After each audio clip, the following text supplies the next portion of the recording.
हरिः ओम् శ్రీ గురుభ్యో నమః. హరిః ఓం. వాక్య విభూతి అనే శీర్షికలో భగవాన్ శ్రీ సత్యసాయి బాబా వారి ఉపదేశము తెలుసుకుందాం. సాయి శరణం, బాబా శరణం.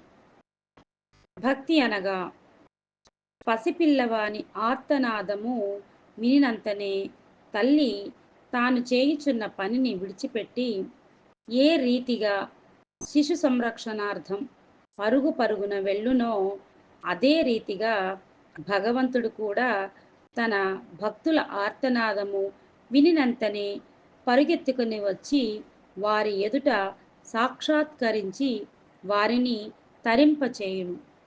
వ్రతములు, పూజలు, తీర్థయాత్రలు మొదలైనవి కేవలం సత్కర్మలే గాని భక్తి లక్షణములు కావు.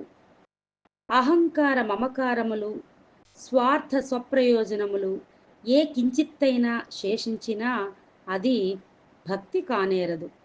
అట్టి వారిని షెల్ఫిష్, స్వార్థపరులు అంటారు. వారు ఫిష్, చేపతో సమానమే.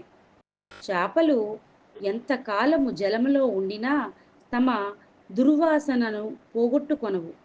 అట్లే నిరంతరం జప ధ్యానములలో మునిగియుండినను స్వార్థ స్వప్రయోజనములు పోయే వరకు విషయవాసనలు అనే దుర్వాసన వారికి తప్పినది కాదు.